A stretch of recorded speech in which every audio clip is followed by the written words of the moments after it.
clipa în care lumea a spus Dada.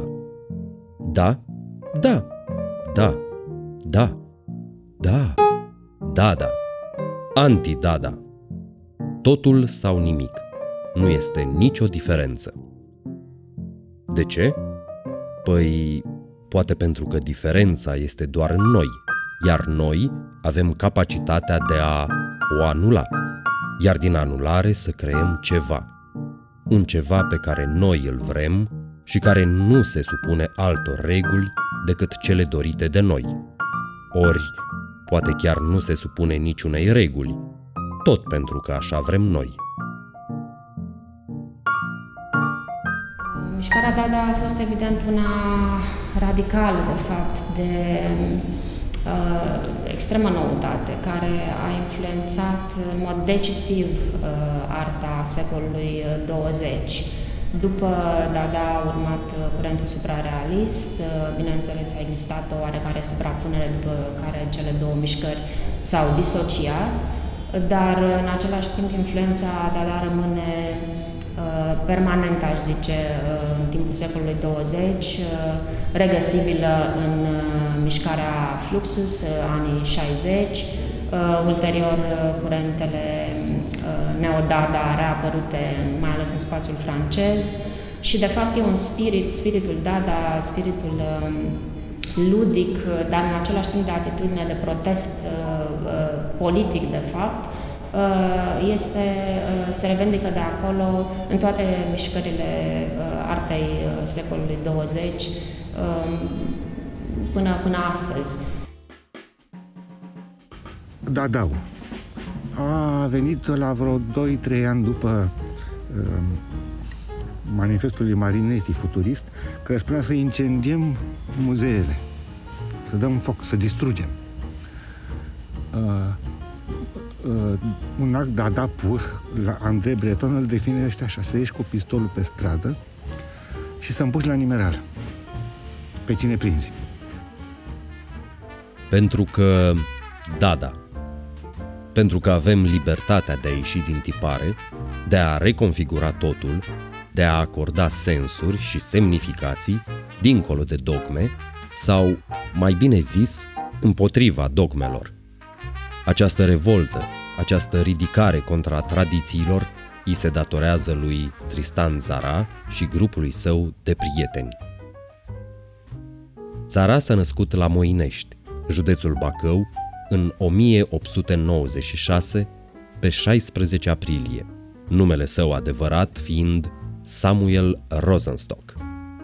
Provenea dintr-o familie veche evreiască, conștientă de importanța studiilor. Acesta este motivul pentru care a urmat cursurile Liceului Sfântu Sava din București, ulterior studiind la Colegiul Mihai Viteazul. În această perioadă, alături de prietenii săi Marcel Iancu și Ion Vinea, publică revista Simbolul, având parte de susținerea lui Alexandru Macedonski. Primele poezii și articole sunt semnate S. Samiro, Tristan Ruia și, în cele din urmă, Tristan Tzara.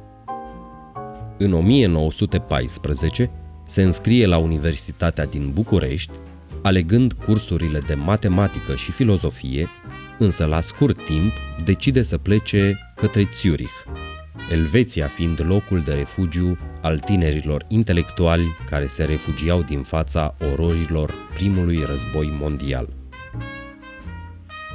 Aici, la 6 aprilie 1916, Hugo Ball, Amy Hennings, Richard Halsenbeck, Tristan Tzara și pictorii Jean Arp, Marcel Iancu și Sophie Teuber inaugurează Cabaret Voltaire, cafenea literară și artistică.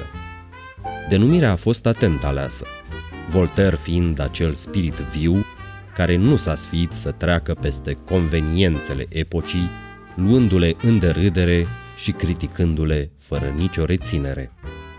El a fost un reprezentant, unul dintre reprezentanți, a mai fost și Hans Arp, au mai fost niște scriitori germani, a fost acel Ball, parcă îl chema, și Deci, eu cred că a fost un melanj de creiere care au gândit acest lucru.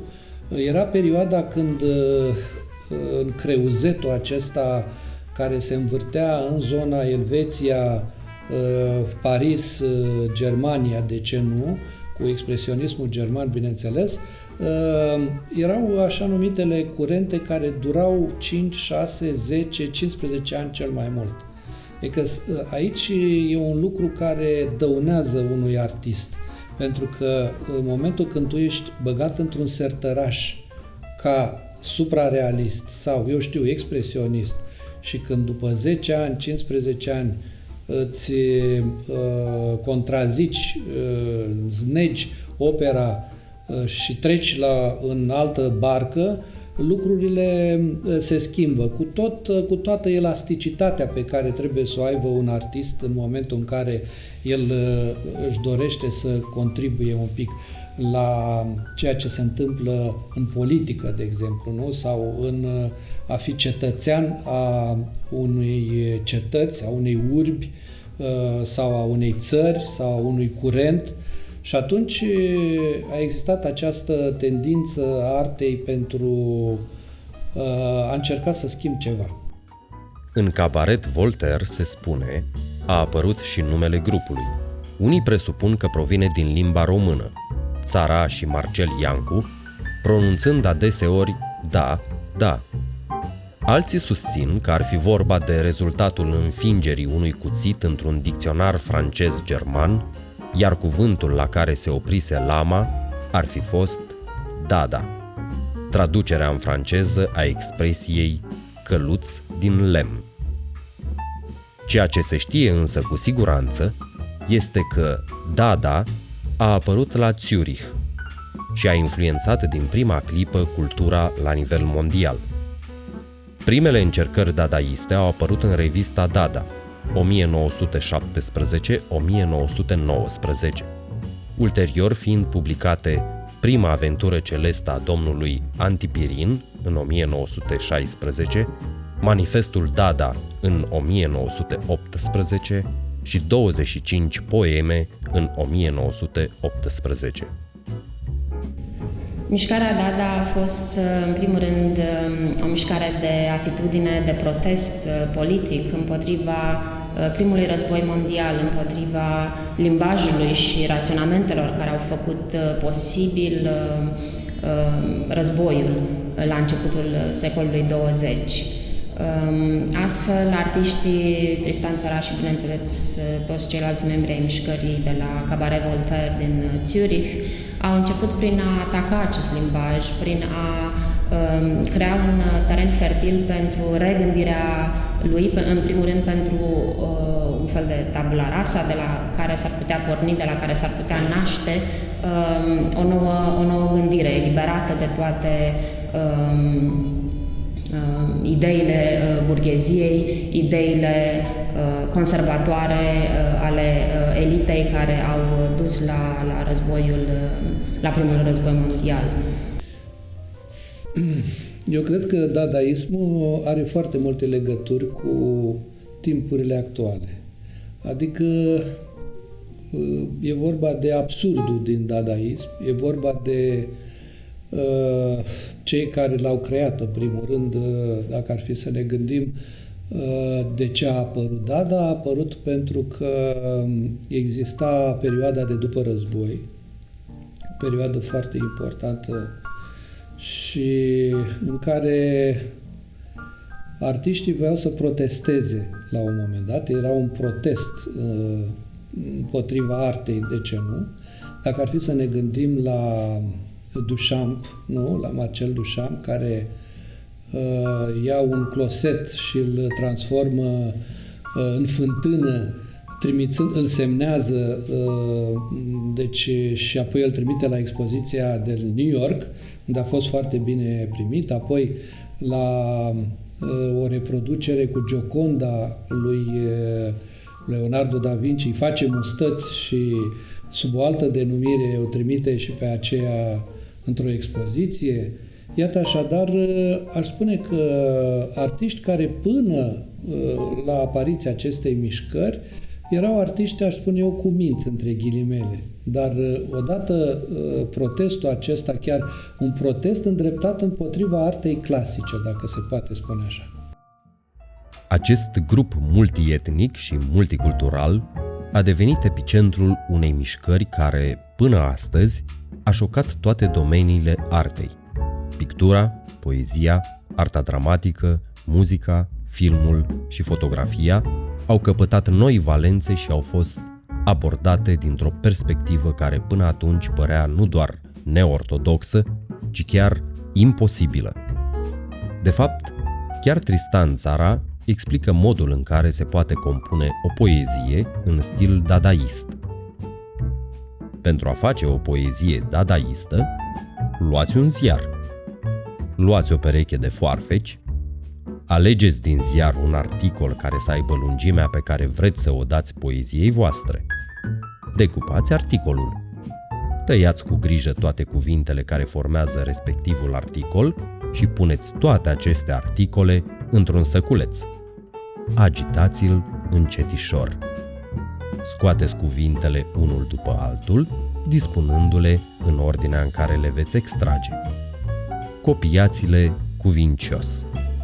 Poezia vă va semăna.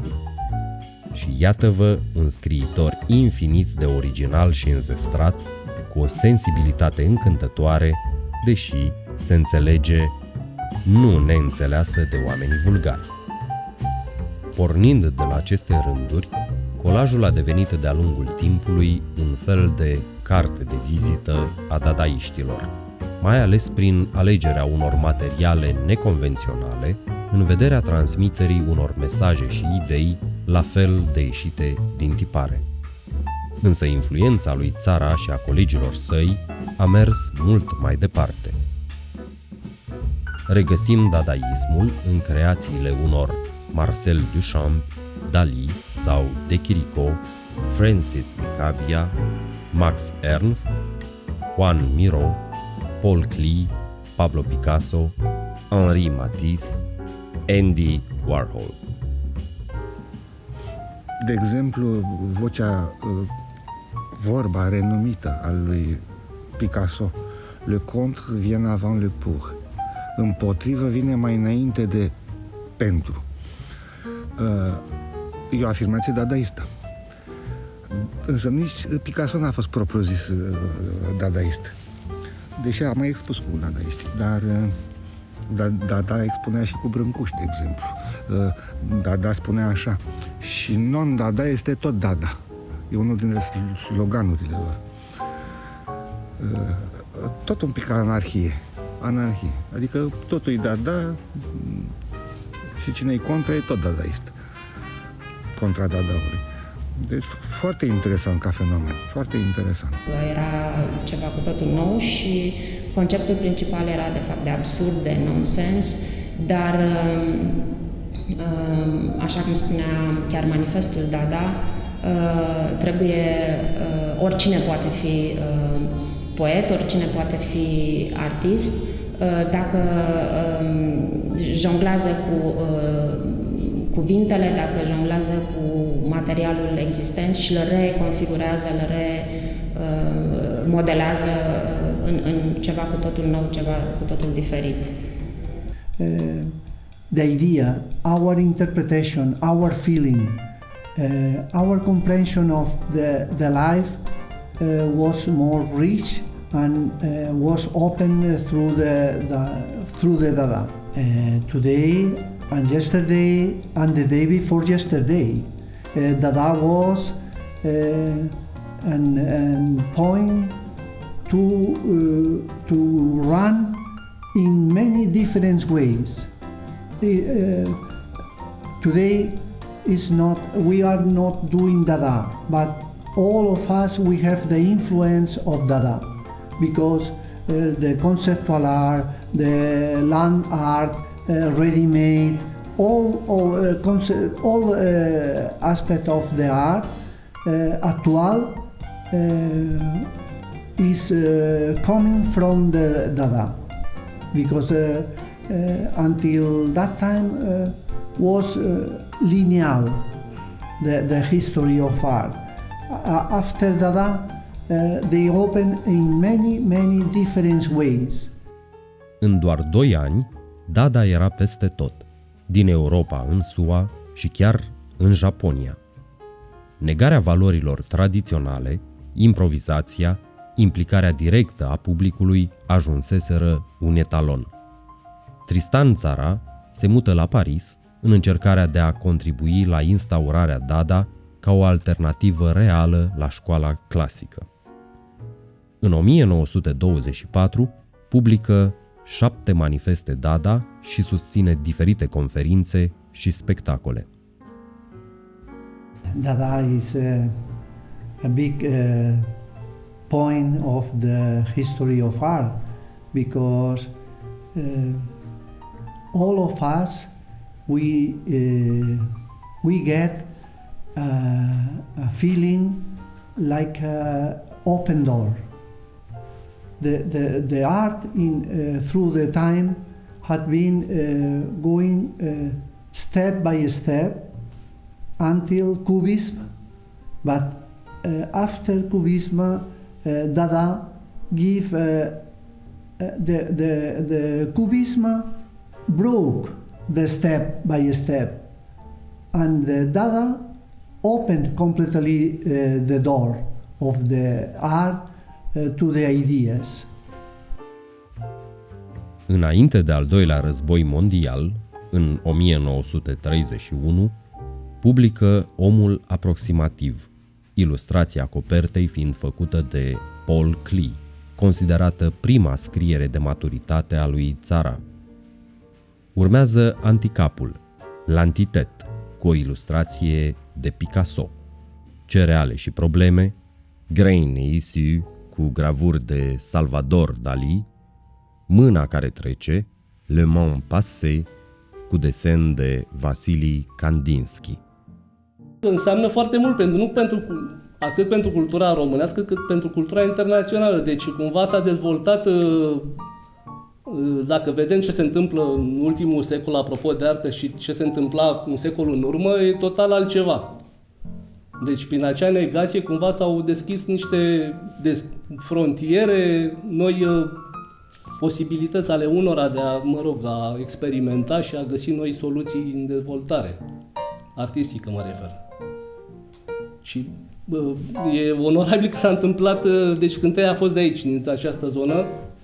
La apariția unor schimbări din creația lui Tzara a contribuit probabil și situația tensionată din anii de dinaintea celui de-al doilea război mondial și, bineînțeles, declanșarea războiului. Tristan Tzara a luptat pentru partizanii francezi, înscriindu-se chiar în Partidul Comunist francez, din care a demisionat ulterior din pricina intervenției URSS în revoltele din Ungaria din 1956. A continuat să publice după război, menținând colaborările cu unii dintre cei mai mari artiști ai vremii, care i-au ilustrat volumele. Tzara este astfel dublat de Picasso, Georges Braque, Juan Miró, Sonia Delaunay, Francis Picabia. Ori se poate nega mai mult decât a negat Dada? Nu ai cum. Toate negările care au venit mai târziu și cu ecouri înainte, mai înainte, au încercat să epuizeze negația. Deci s-a epuizat și negația. Și în felul ăsta modernitatea a pus ordine în material, a pus sertale. Am epuizat sertarul ăsta, am epuizat sertarul ăsta ca o lămâie pe care o toci până la capăt. Tristan Tzara a decedat în Paris la data de 25 decembrie 1963 și se odihnește în cimitirul Montparnasse. Moștenirea sa a rămas însă peste tot în lume, iar operele dadaiste se află în centrul Georges Pompidou din Paris, la Tate Modern Art Gallery din Londra, la muzeele de artă din New York și Philadelphia. O mare parte din moștenirea Tristan Tzara n-a fost valorificată absolut deloc până în 89, să spun, la nivel de România. Da? El trăia în perioade tulburi, nu știam exact ce se întâmplă în lume. Știți cum se spunea, grănicerii stau cu armele țintite spre interiorul țării, nu spre exterior.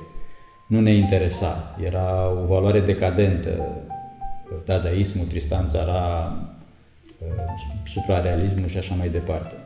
Majoritatea lor erau plecați din țară. Uitați-vă la Victor Brauner, de exemplu. În 1996, anul centenarului Tzara, la Moinești a fost inaugurat monumentul Dada, operă a cunoscutului artist Ingo Glass.